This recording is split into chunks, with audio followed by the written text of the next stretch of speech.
All right, thanks everybody for joining us for the next in our series of Meet the Atlassian Marketplace vendor.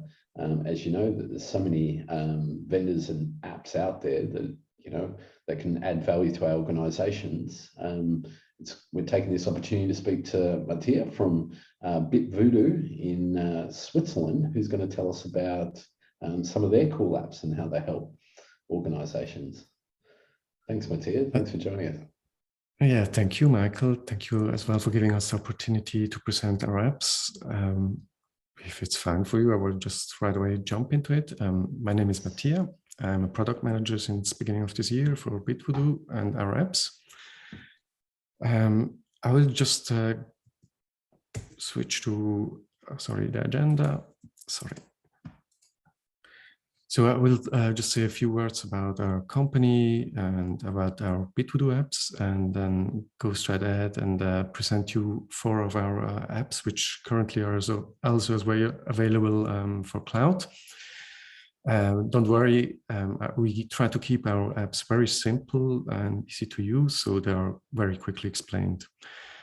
And yeah, at any moment when you have a question, just interrupt me, or we can do at the end Q&A session. So Bitvoodoo, was founded 2008 in Switzerland. We are a platinum solution partner and a full service provider in Switzerland. We have a long experience in custom development, and out of this solution, we created some of our apps, and we released the first app in 2010, which was Advanced Panelbox, one of the apps that I will present later on. As of today, yeah, we have 14 paid apps and a few which are for free. Some of these apps are very simple, like for example, external links for Confluence, which basically gives you just allows you to open attachment or external links in a new tab, or things like a content scheduler where you can schedule the release or the publication of your content on Confluence on a specific date or time. But we have as well some more extended or sophisticated apps like Enterprise Team, where you can create a whole intranet or extranet with your corporate identity by using Confluence as a base. But today I will focus my presentation on 4 of our apps, which are at the moment as well available for Confluence Cloud and are also cloud fortified. And I will begin with our most well-known app, View Tracker, which is an analytics tool for Confluence. So View Tracker is our most popular app and most used as well. It provides a comprehensive way of analyze the usage of your employees or of your users of the Confluence, and as well their search behavior. We attach a very great importance to the performance, so there is no degradation on Confluence itself. And we have on premise, for example, a lot of big companies with 10,000 of users, which testify that really our app doesn't perform very well and has no negative impact on Confluence itself. And another emphasis is data privacy. So it is, as you know, there are a lot of regulations, especially here in Europe, and you can really set the grade of data privacy that best fits the regulation that you have in your country. So, for example, you can really say if the user information is shown to everybody or just to a few users, or it's not recorded at all.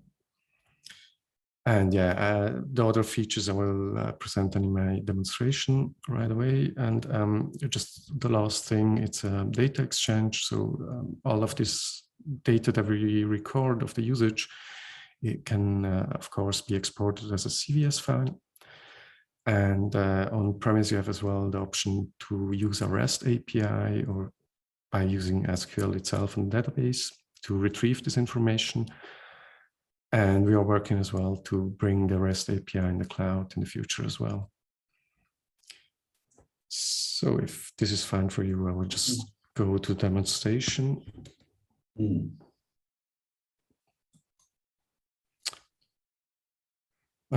I now on our demo server. So if you're an administrator of Confluence, you can just access our view tracker app with the global report. Global means you can see into the usage and views of Confluence on a global level. So you see the usage of every space, every content that it's performing very well. You have the possibility to filter by spaces, by content type. You can define different date range, like this one. Oops. You can compare spaces to see how they're performing, if necessary. You have a list of the top content, of course, the most important KPIs, and a list of the top viewers. And here you will notice one of the viewer is marked as protected Confluence user. And this brings me right away to the privacy settings. So in the privacy settings, you have different how to say, grade of privacy that you can set. The standard is where everybody can see everything. So you have as well the information which user consumed which content. You can hide the viewer information for everybody and just display it for, I don't know, for administrators or some specific user groups. Or you can extend it to privacy, to extended privacy mode, which means no user information is displayed. So if you switch back, you will see there is no user information in none of our reports. And every event that is tracked now, it's not linked to a user, which means if somebody then switches back on the privacy settings, he will still not be able to see which user had consumed which content, because there will be, all these actions will be recorded under the protected Confluence user. Right. Because that's really one of the challenges these days, isn't it, about the different types of content we end up with. Some have been very sensitive, and the variety of the audience, which sometimes, can be in sensitive departments. Can be sensitive departments, sensitive content, but as well, for example, in some countries, you're not allowed to track any employee information. So you're not, you should not monitor your employees and see what they're doing, so to speak. And this is why we introduced this kind of data privacy settings. Sure. Well, you have the same thing for attachments, where you see which attachment was consumed how. You are able to exclude some of the attachment types if you don't want to record it. You have as well, let me switch back a little bit, the option to see, okay, what are our employees searching for? There might be some important information to the employee where you're not giving any results back on Confluence. And so as an editor, I know, okay, for example, for HR, there needs to be a page which gives more information about compensation to the employees. Mm-hmm. Or any other relevant information that the users are looking for.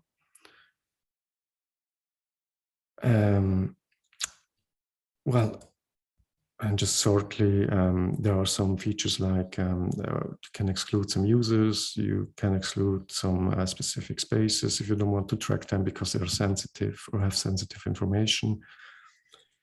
And here you have the possibility as well to grant access to this global report to specific user groups. What I'm displaying here, it's currently the cloud version of our app. There may be some differences to the on-premise version. And there are some features that are currently not available on cloud, which will come then in the future. Yeah, I presented you the global report just shortly. You have, of course, you can have a report on a space level where the responsible of the space can see how the content of spaces he's responsible for is performing. And same here. Basically, you have the top viewers list, if you're allowed to see it, and the top contents, the most important KPIs. You can as well do analysis of the attachments. And the same thing is available as well on a page level.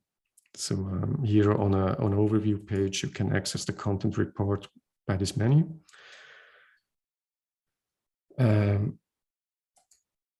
Or if you're on a normal page, you have here on top a way to access the content report. And here it displays as well, just for this page that you've selected, the most important information. You see how many times have been viewed in the time range you have defined. You see as well how many edits have happened. If right now I've switched before to the extended privacy mode, so I'm not allowed to see the unique viewers which accessed this content. Otherwise, you will see a list of the users and the contributors who edited the page. And here as well, same for attachments. You can see how many times an attachment on a page have been viewed or downloaded. And on the unique viewers list here, you will be able as well to open a list of all the viewers that have looked at this attachment. It certainly gives administrators or authors the ability to really understand what's happening with their content, what's happening with their pages, exactly. and clean up the content. It's not yes. At the moment, our emphasis is really on the viewed content. In the future, of course, we will as well give more information about which content maybe is not that often viewed or not viewed at all or has not been edited. And then you know, okay, this is content you can delete, or maybe you need to rewrite it to be more, to have some more up-to-date information. Yeah. Oh, that's really cool. See, our apps are very quickly demonstrated and presented. If it's fine for you, I will now switch to another app that we have. Awesome. Oh, that's great. Because yeah, that's one of the things about apps is they do vary greatly in their complexity in terms about what they do and how they go about doing it. But yeah, they all deliver value. It's just about understanding the options that are out there. Yes, and as I said before, we're really trying to keep it as user-friendly and simple as possible. And we are very careful on which kind of features we are implementing and how we are implementing it.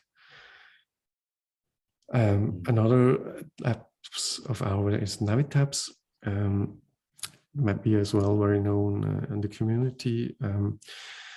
Navitabs gives you the possibility to structure your page content with the tab navigation. That's one way of doing it, but our apps as well gives you the possibility to gather information on a page which maybe lies on sub-pages or which may lie on different spaces. And for that we have different macros, like for example, child tabs. We basically really just define the root page, and out of the sub-pages, it automatically generates tab navigation with the content of the sub-pages. Same thing for label tabs. If you have information that lies on different pages and you want to bring them together on one page, and make one access point for this kind of theme or information you want to bring to the users, you really place our macro on the page itself, define the labels, and it will automatically generate tab navigation out of it. What you see here on the right, it's the new version which soon will be released on cloud, where you have as well the possibility to customize the tab navigation. But today I will still present our existing version, how it is on cloud. And for that, I will switch shortly to our demo.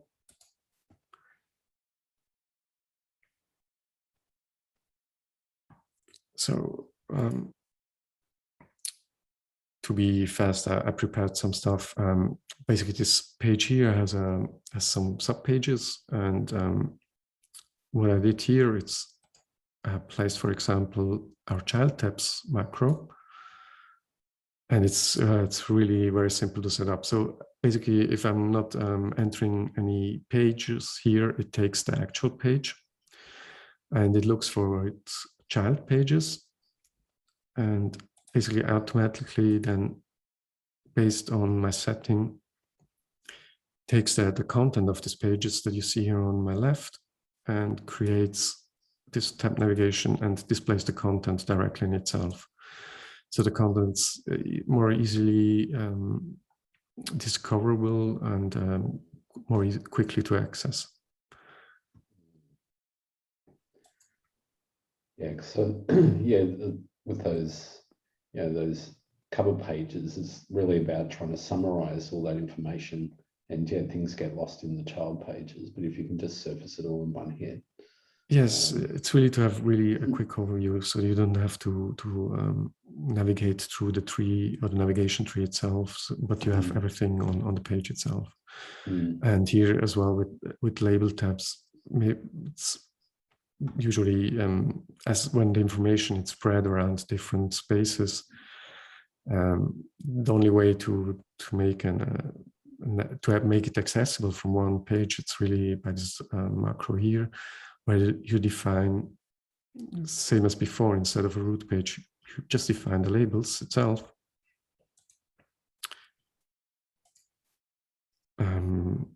Or you can define several labels if you want, and basically it automatically then generates this kind of navigation and displays the content in it. That's the way you can create a tab navigation if you have already the content on different pages. But of course, we have an option as well where you can, like in this example here, very quickly create your own tabs by clicking here, define the labels that you want to have. Oops, sorry.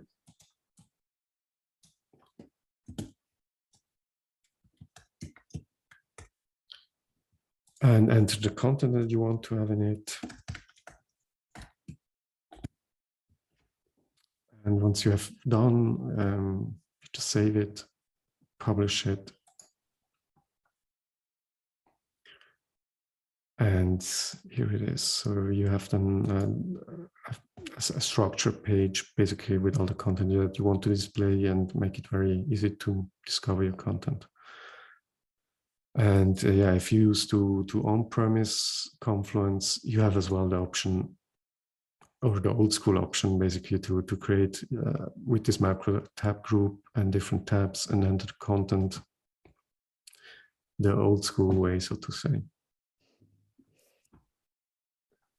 You need to do it, but yeah, it's just the challenge of the modern organization with so many documents, and it's like, yeah, how can you pull it together to make it discoverable and consumable in the easiest possible way?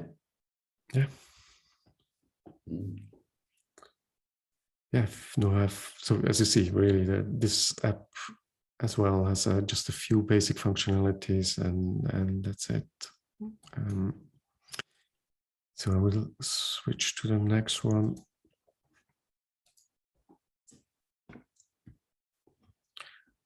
Another app that we have as well, it's to bring different page translation or version of your content and presenting it on the same page on Confluence. So you can basically enter with a few macros all the different page or text versions that you have in the different languages and present it to your audience. And it automatically detects what the preferences of your audience and displays the text according to the language settings of the user. But of course, yes, and the option to switch to the other languages as well. And the good thing about this solution, by presenting everything on one page, is if you use it as well for your knowledge base on Jira Service Management, when somebody searches for a specific search term, it brings up only one result because you have only one page. If you have different pages for each of the languages and you have a keyword which it's something that it's used in every language, so you will have many results displayed for one page, so to say. But yeah, so as well, simple, yeah. but so effective. You know, it's like, and particularly for organisations such as Bitvoodoo, you must be dealing with pretty much 40 languages, I imagine. Yeah, Switzerland has exactly. We speak here 4 different languages mostly. Usually you try to present your content or your web pages in all 4 languages. And this is a good way to do it, especially if you have as well employees which are sitting maybe in Lausanne, that's the French-speaking part of Switzerland. Or you have to present them your marketing documentation or information in their languages for their customers. It's a very easy way to organize this and display it. Awesome. Yeah. And here as well, just a quick display how easily it's done. This is a page where at the moment it's presenting all 4 languages because I choose to. In my settings, I can switch basically to English, and it displays me only English. And again, it's very simple to just enter more translations. Just a quick test. Say publish. See how your Italian was. So. That's all I can speak in Italian. No, I'm just kidding. Ciao. And ciao, yeah. And yeah, as well, you can switch to Italian or present all languages, and then it's displayed here on the bottom. Yeah, sadly, on the cloud version at the moment, we cannot allow to, or there is no way to give the opportunity as well to the user to translate the title.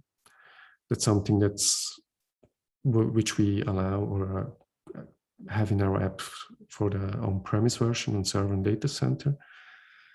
But yeah, we keep an eye on the development of the Confluence Cloud, and hopefully that's something that we can present as well in the future.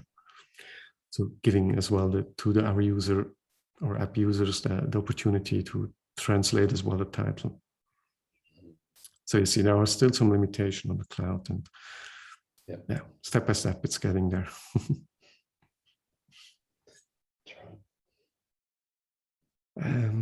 Yeah. So, and we already reached the last of the apps that I will present today. That's Advanced Panel Box as well. Very simple way of giving some emphasis on your content or a specific part of your content by entering in these panel boxes here. What we do a little bit different as usually the others as well with Navig tabs, it's when you're entering these panel boxes on the pages, you're not defining the panel box design on the macro itself, but you have a central space where you define all the designs that you want to make your users choose from. And this has one big advantage usually is if you change your corporate design in the future, you have one central space where you change the design, and it affects all pages where this macro and this design is used. So you don't have to go through each on every page to adapt the design. You can do it basically from one central administration page. And to demonstrate this, I presented as well. I prepared as well. Just quickly a test page. So I have here my employee manual with a panel box to emphasize some of the information on it. And what I do basically is I switch over to the administration part. As an administrator, I go to the advanced panel box setting page. If I need to, I can now change the design of our purple panel box here. It looks very ugly, but yeah, just to give you an idea how quickly it goes.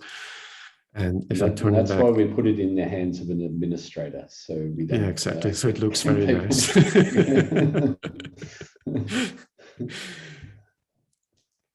Yeah, as I said, it looks very ugly, but as you see, it's quickly changing on all pages where I've used this purple panel box. And yeah, as I said, you basically give the opportunity to change design only to a specific user group, usually the designers, so they can specify the panel boxes according to the corporate identity. And there is not every user just creating based on their likes, some strange color. One likes green and boxes. pink for some reason. Yeah, exactly. I'm not sure. Yeah. Like in my bad example here. That's what I was saying. So close to typical. No, but that's good. And it's so important that documents look consistent as well.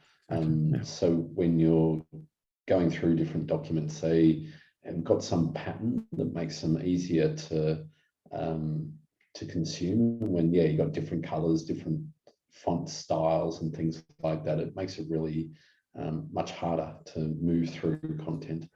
As well for the user. I mean, when they are setting up these panel boxes, they don't have to think about design. They're just selecting what's from design that's available and switch it very quickly, and there it is. And it looks good. Well, and we are doing the same for. Sorry, as I said before, we are introducing as well now the option to customize your tab design for our Navi tabs app. And it's basically the same approach. So you have one page where the defined user group can design the Navi tabs according to your corporate identity. And the user can just select out of it the design that he prefers and publish the content. Yes, that's it. Again, just having the team focus on actually doing the work as opposed to having to set things up and configure things and format things. It's all a waste of time. That should just be pretty much automatically done. Yeah. Yes, and I've basically already reached the end. So that was just a short introduction into our 4 apps. As I said, there are some differences between cloud and on-premises. I just please access our documentation or access our page, the web pages, and you find mostly specified there what the difference are, or just try our apps. I mean, as you see, they are very simple to use, and we are confident that you will quickly understand what they can do and what your options are. Yeah, well, thanks very much, Mattia. I think, we're very clear. Well, I'm very clear now after, just going through, and, that's the thing. It's like sometimes these things seem quite small, but they do make a big difference in the user experience, in the administration experience. And so, it's great to be able to just see some of these extra options that are available to us. So, if anybody's got any questions, any queries you're interested in discussing further, you can reach out to Design Industries or you can reach out to Bitvoodoo. And happy to answer questions and make suggestions, because that's what we're here to do. You don't need to have the answers yourself, but we can certainly show you some amazing things. So that was really good, Mattia. Really appreciate your time. Thank you. Well, thank you for the invitation and giving us this opportunity. You're welcome. Absolute pleasure. So All right. Well, enjoy your day. We're going to our evening. Yeah, enjoy your evening then. And look forward to speaking with you again shortly. So thanks very much once again. Cheers.